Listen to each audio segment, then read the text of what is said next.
Super Saravana ஸ்டோர்ஸ்ல December 16 இருந்து ஜனவரி 15 வரைக்கும் ஒவ்வொரு பிரான்ச்லயும் ஒரு கஸ்டமருக்கு ₹1,00,000 மதிப்புள்ள தங்க நகை பண்டிகை பரிசு. சொந்த வீடு வாங்க ஸ்டெப் ஸ்டோனுக்கு வாங்க. Step stone.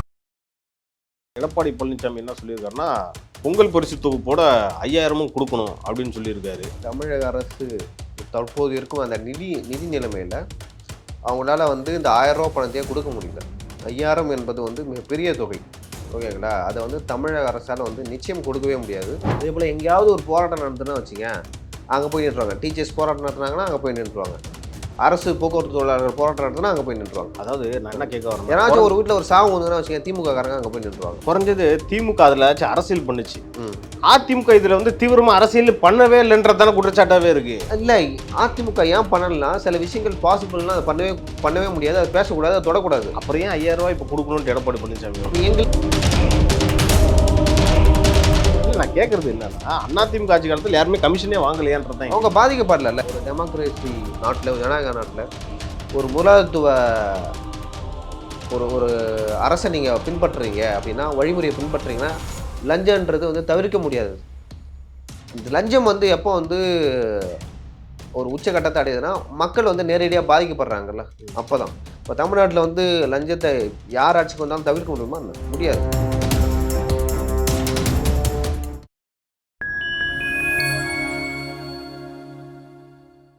பாயிண்ட் டைம் நேயர்களுக்கு வணக்கம். இன்று நம்மோடு இணைந்திருப்பவர் ஊடகவியலாளர் திரு லியோ ஸ்டாலின் அவர்கள். வணக்கம் லியோ. வணக்கம். அதிமுக பொதுச் செயலாளர் எடப்பாடி பழனிசாமி என்ன சொல்லியிருக்காருன்னா, பொங்கல் பரிசு தொகுப்போட 5000 கொடுக்கணும் அப்படின்னு சொல்லியிருக்காரு. இது கொடுக்க வாய்ப்பு இருக்கா? இல்லை ஏற்கனவே 10,000 கொடுத்தாங்க பீகாரில், ஒரு ஸ்வீப் அடிச்சிட்டாங்க.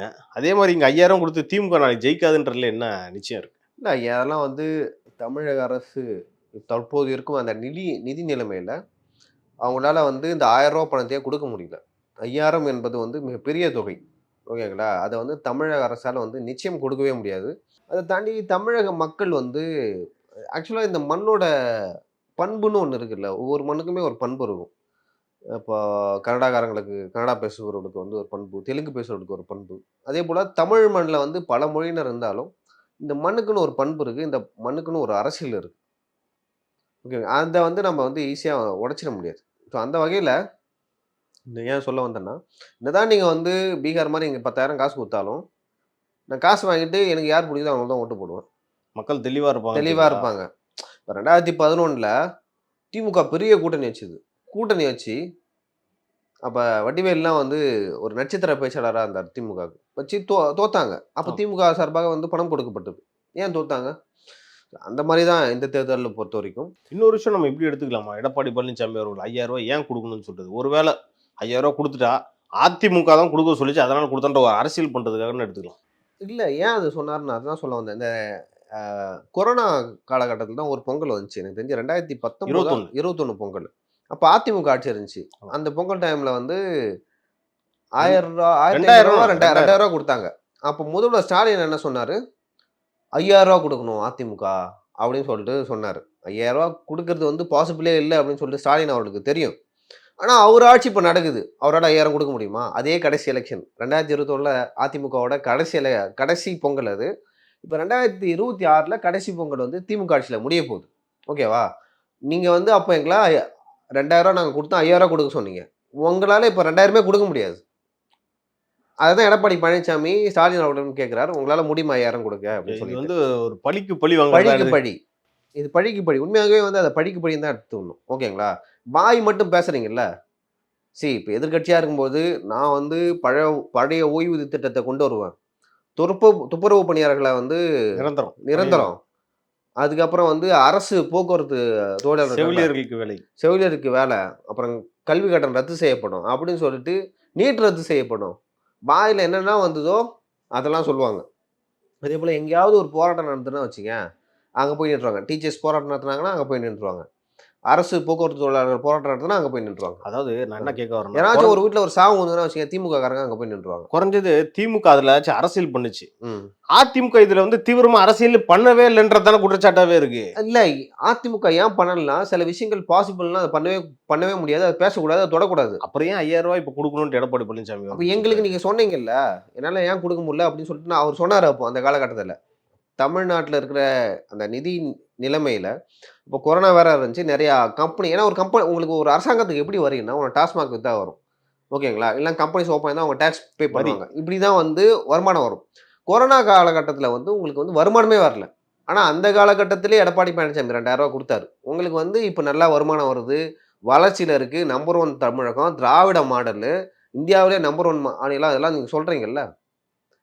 அதனால் உங்களுக்கு ஏன் 5000 ரூபா கொடுக்க முடியலன்னு ஒரு நல்ல கேள்வி தான் வைக்கிறாரு. இன்னொரு விஷயம் அவங்க சொல்றாங்க, அவங்க தரப்பு திமுக தரப்புல இருந்து என்ன சொல்றாங்கன்னா, 2021 அதிமுக ஆட்சியை விட்டு விலகம் போனப்போ கஜானாவே காலியா கிடந்துச்சு, நாங்க தான் மறுபடியும் மீட்டு கொண்டு வந்திருக்கோம் அப்படின்னு சொல்றாங்கல்ல. அதெல்லாம் பச்சை போய். இது இப்போ திவால் ஆக போகுது தமிழ்நாடு அப்படின்னு சொல்லிட்டு நிறைய மூத்த பத்திரிகையாளர்கள், பொருளாதார அறிஞர்கள் சொல்றாங்க. ஏன் திவால் ஆக போகுதுன்னா இவங்க 1000 ரூபா கொடுத்தாங்கல்ல, அது ஒரு விஷயம். இவங்க காசை எப்படி திருடலாம்னா ஒரு திட்டத்தை போட்டு திருடலாம் அப்படின்னு சொல்லிட்டு புது புது திட்டங்களாக போடுறாங்க. இப்போ நீங்கள் மவுண்ட் ரோடை கிராஸ் பண்ணி வந்தீங்கன்னா பார்த்துருக்கலாம். இப்போ பாலம் கட்ட வேண்டிய அவசியமே இல்லை. இது மழைக்காலம், அதே போல் எலெக்ஷன் வருது. ஏற்கனவே அந்த மழை நீர் வடிகால் அதை கட்டி 1008 இடத்துல டிராஃபிக். இப்போ மவுண்ட் ரோட்லேயும் டிராஃபிக், போக முடியல அந்த ரோட்டில். ஸோ அந்த அளவுக்கு திமுக எந்தெந்த திட்டம்லாம் புதுசாக கொண்டு அதில் கமிஷன் அடிக்க முடியும். ஏன்னா 30% அதிமுகவும் கடைசி காலத்தில் பண்ணதா திமுக குற்றச்சாட்டு வச்சுட்டு இல்லை, அப்படி அவங்க பண்ணவே இல்லையா? சரி, எனக்கு நம்ம அதிமுகவுக்கு ஆதரவாலாம் பேசல. சரி, அதிமுக அந்த மாதிரி என்ன பண்ணாங்க? அந்த மாதிரி எதுவுமே பண்ணல. சரி, நீங்கள் பிடிஆர் நிதி அமைச்சராக இருக்கும்போது வெள்ளையறிக்கை விட்டார். உங்களுக்கு உண்மையாகவே தைரியம் இருந்தா, இல்லை உங்களுக்கு உண்மையாகவே நாங்கள் வெள்ளையறிக்கையை விடுறோம், எங்கள் ஆட்சி காலத்தில் தான் தமிழ்நாட்டோட நிதி நிலைமை அதிகமாகிடுச்சு, இங்கே செழிப்பாக தமிழ்நாட்டு இருக்குது அப்படின்னு நீங்கள் நினச்சா உங்களால் வெள்ளையறிக்கை விட முடியுமா? இப்போ டிஆர்பி ராஜா தான் தொழில்துறை அமைச்சராக இருக்காரு, எவ்வளோ இன்வெஸ்ட்மெண்ட் வந்ததுன்னு சொல்ல முடியுமா? முடியாது. ஓகே, டிஆர்பி ராஜா வெள்ளை அறிக்கை காட்டல, வெள்ளை பேப்பர் காட்டினார்ன்றது தெரியும். அதே மாதிரி அதிமுக ஆட்சியில் எடப்பாடி பழனிசாமி எவ்வளோ முதலீடு கொண்டு வந்தான்றது அவரும் வெள்ளை அறிக்கை விடல. 2 பேரும் ஒன்று தானே இந்த இடத்துல. இல்லை, ஆனால் எடப்பாடி பழனிசாமி வராத ஒரு முதலீட்டை வந்தது அப்படின்னு சொல்லவே இல்லை. இப்போ நான் ஃபாக்ஸான் தொழிற்சாலையை இங்கே கம்பெனி ஆரம்பிக்கிறாங்க அப்படின்னு சொல்லிட்டு எடப்பாடி பழனிசாமி சொன்னாரா? வரல. ஆனால் டிஆர்பி ராஜா அதை சொன்னார். ஃபாக்ஸ்கான் தொழிற்சாலை, அந்த மொபைல் தயாரிக்கிறாங்க, அந்த தொழிற்சாலை சென்னைக்கு வருது அப்படின்னு சொன்னாங்க, புது ஒரு ஆலையை ஆரம்பிக்கிறாங்க அப்படின்னு சொல்லிட்டு சொன்னார். ஆனால் வந்ததா? வரல. அதோட உயர் அதிகாரி சொல்கிறாரு, நாங்கள் அந்த மாதிரிலாம் எதுவுமே கொண்டு வர்ற தமிழ்நாட்டுக்கு சொன்னோடனே ஒரு பதறி அடிச்சு போய் அது ஃபாக்ஸ்கான் நிறுவனம் இல்லை, ஃபாக்ஸ்கான் அந்த நிறுவனத்திலே இருக்கிற இன்னொரு நிறுவனம் அப்படின்னு சொல்லிட்டு எந்த அளவுக்கு மூடி மறைக்க முடியுமோ பதறி போனாலும் உங்களுக்கு தெரியும், ஓகேவா? ஆனால் அதிமுக ஆட்சியில் அப்படி பண்ணவே இல்லை அவங்க. ஸோ உங்களால் இங்கே இருக்கிற ஒரு ஷூ கம்பெனி அங்கே போகுது, கூகுளோட டேட்டா சென்டர் அங்கே போகுது. இதெல்லாம் காரணம் என்ன? நீங்கள் கமிஷன் கேட்குறீங்க. நீங்கள் கமிஷன் கேட்கறதால தான் அங்கே போகுது. அதுவும் கமிஷன்லாம் 30% கிட்ட கேட்குறாங்க. இப்போ நான் ஒரு குறிப்பிட்ட தொகை இன்வெஸ்ட் பண்ணுறேன்னா அந்த இன்வெஸ்ட் பண்ணுறதுலேருந்து 30% எங்கே போகும்? இப்போ 100 கோடினா 30 கோடி போகும். ஸோ இந்த மாதிரி கேட்டால் இங்கே யார் தொழில் பண்ணுவான்? சரி, ஓகே, இந்த ஆட்சியில் ஃபாக்ஸ்கான் அதை வரலன்றீங்க, டேட்டா சென்டர் வரலன்றீங்க, இப்போ காலனி யுவசிங் அந்த கம்பெனியும் போயிடுச்சுன்றீங்க. அதிமுக காலத்தில் என்ன கம்பெனி உள்ளே வந்துச்சுன்றதை நீங்கள் சொல்லுங்கள். இல்லை, எந்த கம்பெனி உள்ளே வந்தது அப்படின்னு சொல்லிட்டு நமக்கு தெரியாது. ஏன்னா 2016 2021 அந்த காலகட்டத்தில் எந்த கம்பெனி உள்ளே வந்தது, வெளியே போடுது, அதை தாண்டி அங்கே நிதி நிலைமை இந்த அளவு மோசமாக இல்லை. இப்போ மெட்ராஸ் யூனிவர்சிட்டியில், மிகப்பெரிய யூனிவர்சிட்டி, ஆங்கிலேயர்களால் ஆரம்பிக்கப்பட்ட யூனிவர்சிட்டி, அது நிறைய அறிஞர்கள் அங்கே உருவாக்கப்பட்டார்கள். ஸோ அந்த அளவுக்கு ஒரு பெரிய யூனிவர்சிட்டி அது. அந்த யூனிவர்சிட்டியில் சம்பளம் கொடுக்கறதுக்கு அவங்ககிட்ட காசு இல்லை. ஸோ இந்த மாதிரி ஒவ்வொரு பல்கலைக்கழகங்களாக நிதி நிலைமையில் ரொம்ப தத்தளிச்சுட்டு வராங்க. அப்படி தத்தளிக்கும் போது அது ஏன், அதுக்கு பின்னாடி இருக்கிற காரணம் பார்த்தா இவங்க இருக்கிற காசெல்லாம் எடுத்து செலவு பண்ணிட்டு இருக்காங்க. ஏன்னா கஜானா காலி ஆயிடுச்சு. ஏன்னா ஃபோர்டு கம்பெனி அதிமுக ஆட்சி காலத்தில் தான் போச்சு, அவங்க பேசி மறுபடியும் முதல்வர் கொண்டு வந்திருக்காரு, அது நல்ல விஷயம் தான். அது இல்லை, ஃபோர்டு போகிறதுக்கான காரணம் வேறு, அவங்களுக்கு பிஸ்னஸ் பண்ண தெரில. ஏன்னா ஃபோர்டு கம்பெனி பார்த்தீங்கன்னா உங்களுக்கு மினிமமே 8 லட்சம் 10 லட்சம் காரு, ஒரு பேசிக் லெவல் காரு, ஓகேங்களா? நீங்கள் இந்தியன் மார்க்கெட்டை முதல்ல புரிஞ்சுக்கணும். இப்போ கியா கம்பெனி வந்துச்சு, கியாவால் இங்கே சஸ்டெயின் ஆக முடியுது, ஃபோர்டில் ஆக முடியல. இதை தாண்டி கியாவோட ஃபோர்டு கார் வந்து ரொம்ப நல்லா இருக்கும் அப்படின்னு சொல்லிட்டு சொல்லுவாங்க. குவாலிட்டியா இருக்கும். ஸோ இன்னுமே வந்து நிறைய ஃபோர்டு கார்ஸ் வந்து நீங்கள் ரோட்டில் பார்க்கலாம். ஏன்னா வந்து அது டியூரபிலிட்டி வந்து அந்த அளவுக்கு வந்து சூப்பராக இருக்கும் அப்படின்னு சொல்லிட்டு சொல்லுவாங்க. ஃபோர்டு வந்து அவங்களோட மார்க்கெட்டை வந்து புரிஞ்சிக்கல, அதனால வெளில போனாங்க. இவங்க வந்து அதிமுக தான் வெளியேற்றியதா அப்படின்னு கேட்டிங்கன்னா இல்லை, காரை யாரும் வாங்கலை, அவங்க லாபம் வரல போனாங்க. ஸோ இனிமேல் வந்து அவங்க 27 இல்லை 26 எண்டில் வரேன் அப்படின்னு சொல்லிட்டு சொல்லியிருக்காங்க. அதுக்கான காரணம்னா இன்னும் மார்க்கெட்டை நல்லா ரிசர்ச் பண்ணிட்டு அதுக்கப்புறம் வாங்கினாங்க. அதுக்கு அதிமுக காரணம் இல்லை, அவங்களோட மார்க்கெட்டிங் சரியில்லை, அவங்களோட சேல்ஸ் வந்து சரியாக போகலை அப்படின்னு சொல்லிட்டு அவங்க போனாங்க. அதுக்கும் அதிமுகவுக்கும் சம்மந்தமே இல்லை. ஆனால் நீங்கள் கூகுள் டேட்டா சென்டரை வந்து அப்படி எடுத்துக்க முடியாது. அந்த ஷூ கம்பெனியும், கொரியன் ஷூ கம்பெனியும் அப்படி எடுத்துக்க முடியாது. ஸோ அவர்கள்லாம் பச்சையாக வந்து சொன்னாங்க, மாப்பிள்ளை சார் வந்து கமிஷன் கேட்டதாகவும், கமிஷன் வந்து ரொம்ப அதிகமாக இருந்ததாகவும் அவங்க வரல அப்படின்னு சொல்லிட்டு. அப்போ கம்மியா, அப்போ அதிமுக ஆட்சி காலத்தில் கமிஷன் கம்மியாக வாங்கப்பட்டுச்சுட்டீங்களா? அவங்களும் அப்போ கமிஷன் வாங்கியிருப்பாங்க. சரி, அப்படி எந்த கம்பெனி போச்சு? இல்லை, நான் கேட்கறது என்னன்னா, அதிமுக ஆட்சி காலத்தில் யாருமே கமிஷனே வாங்கலையான்றதான். அவங்க பாதிக்கப்படல, யாராச்சும் வந்து கம்பெனி எங்கேருந்து அங்கே எடுத்துகிட்டு போனாங்களா? பாதிக்கப்பட்டாங்களா? சரி, ஒருத்தவங்க பாதிக்கப்பட்டாங்க தான் இங்கேருந்து கம்பெனி அங்கே எடுத்து போவாங்க, ஓகேவா? அந்த மாதிரி அதிமுக ஆட்சி காலத்தில் ஏதாவது ஒரு கம்பெனி தமிழ்நாட்டிலேருந்து ஆந்திராவுக்கோ இல்லை கர்நாடகாவுக்கோ போச்சா? இல்லை. சரி, அது எல்லா மாநிலத்தையும் நடக்கும். பாஜக ஆளும் மாநிலத்தையும் நடக்கும், அதே போல் இப்போ காங்கிரஸ் ஆளும் மாநிலத்தையும் நடக்கும். ஸோ ஒரு இடத்துக்கு வந்து நீங்கள் போகிறீங்கன்னா லைக் இயல்பாக வந்து எல்லா ஃபெசிலிட்டியும் அவங்க தான் பண்ணி தருவாங்க. லேண்ட்லேருந்து எலக்ட்ரிசிட்டி, இதே போல் மண், கல் அப்படின்னு சொல்லி எல்லாமே வந்து அந்த கவர்மெண்ட் தான் பண்ணி தரும். அப்படி பண்ணி தரும்போது இயல்பாகவே வந்து அந்த கம்பெனியை கேட்பாங்க. ஏன்னா ஒரு டெமோக்ரஸி நாட்டில், ஒரு ஜனநாயக நாட்டில் ஒரு முதலாளித்துவ ஒரு ஒரு அரசை நீங்கள் பின்பற்றுறீங்க அப்படின்னா, வழிமுறையை பின்பற்றுறீங்கன்னா லஞ்சன்றது வந்து தவிர்க்க முடியாது. அந்த லஞ்சம் வந்து எப்போ வந்து ஒரு உச்சகட்டத்தை அடையுதுன்னா, மக்கள் வந்து நேரடியாக பாதிக்கப்படுறாங்கல்ல, அப்போதான். இப்போ தமிழ்நாட்டில் வந்து லஞ்சத்தை யார் ஆட்சிக்கு வந்தாலும் தவிர்க்க முடியுமா? முடியாது. அதை வந்து எந்த அளவுக்கு வந்து குறைக்க முடியுமோ குறைக்கலாம், யாருமே பாதிக்கப்பட முடியாத மாதிரி. அந்த வகையில் வந்து அதிமுக ஆட்சி காலத்தில் இது வந்து கொஞ்சம் ஓரளவுக்கு மெயின்டைன் பண்ணி மட்டுப்படுத்தப்பட்டது அப்படின்னு நான் சொல்லுவேன்.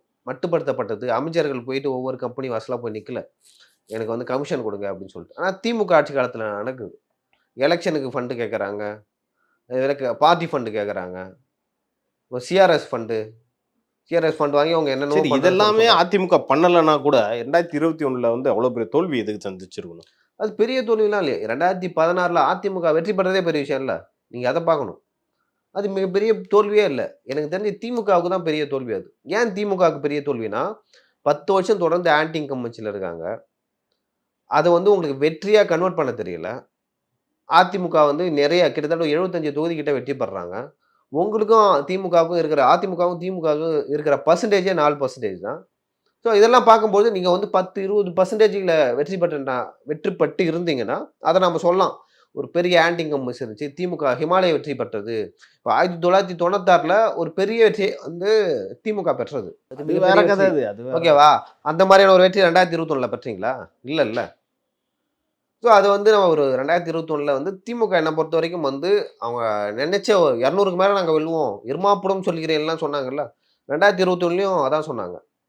இதுக்கே 2019 பீக் மோடி அலை, பீக் ஆன்டி பிஜேபி, ஓகேவா? 2019 54% எடுத்தாங்க டிஎம்கே. ஆனால் 2021 தலைகீழாக மாறிச்சா? ஏன் மாறிச்சு? இந்த ஓட் பேட்டர்ன். பார்லிமெண்ட்டுக்கு நான் வேற மாதிரி போடுவேன், சட்டமன்றத்துக்கு வேற மாதிரி போடுவேன். அதான் தமிழக மக்கள் வந்து புரிஞ்சு வச்சிருக்காங்க. ஆனால் நம்ம வந்து அதிமுக என்னதான் வந்து இந்த ஓட் பர்சன்டேஜ் பேசினாலும் கடைசி வரைக்கும் தோல்வியை தானே சந்திச்சுக்கிட்டே இருக்கு. இப்போ நீங்கள் 10 வருஷம் டிஎம்கே என்ன பண்ணுச்சு? இப்போ 2011 2021 வரைக்கும் டிஎம்கேவும் அதே தோல்வி தான். அதை வந்து ஏடிஎம்கேக்காரங்க ப்ரொமோட் பண்ணிக்கல. ஓகே, 10 தோல்வி டிஎம்கே, 20 தோல்வி. அப்போ 20 தோல்வி, ஏன்னா அப்போ நடந்த இடைத்தேர்தல் எல்லாத்தையும் அவங்க வெற்றி பெற்றாங்க. 2019 இடைத்தேர்தல் 13 தொகுதியில் 23 தொகுதியில் நடந்துச்சு. அதில் ஒரு வேளை வந்து அதிமுக தோல்வியை சந்திச்சிருந்தா ஆட்சியே போயிருக்கும். அதை கூட உங்களால் பண்ண முடியல. ஆனால் அந்த 2019 தேர்தலில் நீங்கள் கிட்டத்தட்ட ஒரு 38 2018-19 நினைக்கிறேன் உள்ளாட்சி தேர்தல், ஊரக உள்ளாட்சியில் வந்து திமுக வெற்றி பெற்றுச்சு. திமுக வெற்றி பெற்றது, அது இல்லைன்னா சொல்ல, ஓகேங்களா? திமுக வெற்றி பெற்றது. ஆனால் 2019 தேர்தலில் சட்டமன்ற தேர்தலில் யார் வெற்றி பெற்றா? அதிமுக தான். அது இடைத்தேர்தல் 23 கிட்டத்தட்ட 18 தொகுதிகளில் அதிமுக வெற்றி பெற்றது. ஸோ அதை கூட உங்களுக்கு வந்து வெற்றியை கன்வெர்ட் பண்ண தெரியல. ஒரு வேளை அப்படி வெற்றி பெற்றதா நீங்கள் ஆட்சியில் அமர்ந்திருப்பீங்க. சரி, அது ஒரு சைடு இருந்தாலும் இப்போ திமுக ஆட்சி நடக்குது, கிட்டத்தட்ட 3-4 இடைத்தேர்தல் நடந்திருக்கு. 4 இடைத்தேர்தலையும் அதிமுக படுதோல்வியை தானே சந்திச்சுட்டு இருக்கு. ஓரளவுக்கு கொஞ்சம் ஸ்போர்ட் இல்லை, அது வந்து ஆளும் கட்சி யார் வந்து லைக் ரூலிங் பார்ட்டியாக இருக்காங்களோ அவங்க தான் வின் பண்ணுவாங்க. ஓகேங்களா? அப்ப அதுக்காக அப்படிதான் பதில் எடுத்துக்கணுமா நம்ம? எப்போ? 23 இடைத்தேர்தலில் வந்து திமுக தோல்வி பெற்றுச்சுன்னு நீங்க, ம். அப்ப ஆளுங்கட்சி அதிமுக இருந்தனால வெற்றி பெற்றாங்க, அது ஒரு காரணமா எடுத்துக்கலாம். சரி, நீங்க அப்படி சொல்றீங்க. ஆனா 2019ல நாடாளுமன்றத்துல ஏன் டிஎம்கே வின் பண்ணாங்க? அது சரி, ஆன்டிமோடி. உங்களுக்கு வந்து இன்னொரு விஷயம் வந்து அதிமுகல உட்கட்சி பிரச்சனை வந்து போயிட்டு இருந்துச்சு. ஆமா. ஓகேங்களா? எங்களுக்கு அவங்கள பொறுத்தவரைக்கும் இடைத்தேர்தல் ஒரு விஷயமே இல்ல. இப்ப இடைத்தேர்தல் வெற்றி பெற்றவங்க என்ன பண்ண போறாங்க? ஆட்சி அமைக்க போறதில்ல. சும்மா நாங்க இருக்கிறோம் அப்படின்னு சொல்லிட்டு கன்டெஸ்ட் பண்ணுவாங்க. ஏன்னா 2024 நாடாளுமன்ற தேர்தல்ல அவங்க அப்படிதான் கன்டெஸ்ட் பண்ணாங்க. பெருசா அவருக்கு வேலை செய்யல, செலவு பண்ணல அப்படின்னு சொல்லிட்டு தான் 2024 தேர்தலே எதிர்கொண்டாங்க. அப்படி இருக்கும்போது 2026 தேர்தல்ல மட்டும் அப்படி நினைச்சிடாதீங்க. அ எனக்கு தெரிஞ்சு அதிமுக வந்து ஒரு ஒரு எப்படி சொல்றது? ஒரு தூங்கிக் கொண்டிருக்கிற பூதம் மாரி அதிமுக. ஓகேங்களா? அமைதியா இருக்கிற மாரி தெரியும். இந்த எலக்ஷன் நேரத்துல மொத்தமா காலி பண்ணுவாங்க. அது வந்து அந்த அந்த இப்ப நீங்க ரோட்ல ஒருத்தன் நடந்து போவான். நடந்து போறவன்ட்ட யாருங்க வந்து ஜெயிக்கணும்? டிஎம்கேவா? ஏடிஎம்கே? நாம என்ன பண்றது? யார் வின் பண்ணா நம்மளுக்கு என்ன சோறா போட போறாங்க? அப்படின்னு சொல்லிட்டு போவான். நடந்து போயிட்டே இருப்பான். ஆனா, அவன் தான் டிஎம்கேக்கு எதிரா ஓட்டு போடுவான். அவனுக்கு வந்து ஒரு கோவம் இருக்கும். இப்ப டிஎம்கே மேல. 21ல அதிமுக மேல இருந்த கோவம் மாதிரி அப்படி எடுத்துக்கலாமா? அப்படியே எடுத்துக்கலாம். ஓகே. சரி, அது இயல்பாகவே வந்து மக்களுக்கு வந்து ஒரு ஒரு ஆளுங்கட்சி மேல ஒரு வெறுப்புன்னு சொல்ல முடியாது. ஒரு பெரிய இப்ப வந்து பிஜேபி எதிர்ப்பலை தமிழ்நாட்டுல இருக்கா? அப்ப இருந்த மாரி. குறைஞ்சிருக்குல்ல. இல்ல இருக்கிற மாதிரி தான் சொல்றாங்க. இன்னைக்கும் மோடி பாஜகனா எதிர்ப்பு இருந்துகிட்டு தானே இருக்கு. இல்ல அந்த எனக்கு தெரிஞ்சு 2019ல இருந்து சரி, அப்ப 2019ல பெற்ற வெற்றியை தற்போது ஏன் திமுகவால அந்த நாடாளுமன்ற தேர்தல்ல பெற முடியல? 2019ல ஒரு நாடாளுமன்றத்துல ஒரு பெரிய ஓட் பெர்சன்டேஜ்ல வின் பண்ணாங்கல்ல, அத ஏன் பண்ண முடியல? இப்ப அது குறைஞ்சிருக்கு அப்படின்னு தான் நம்ம எடுத்துக்கணும். ஸோ அந்த மாரி 2026 தேர்தல்ல பாருங்க. உங்களுக்கு தெரியும். ஒரு 26 மாற்றம் தேர்தல் வரும்ன்றீங்க. மாற்றம் இல்ல. உங்களுக்கு அந்த ஆன்டி பிஜேபி அதிமுக வந்து எந்த அளவுக்கு வந்து ஆ இந்த வாக்குகள வந்து ஓட்டா கன்வெர்ட் பண்ணுது அப்படின்னு சொல்லிட்டு. பொறுத்திருந்து பார்ப்போம். உங்க நேரத்துக்கும் கருத்துக்கும் நன்றி. நன்றி.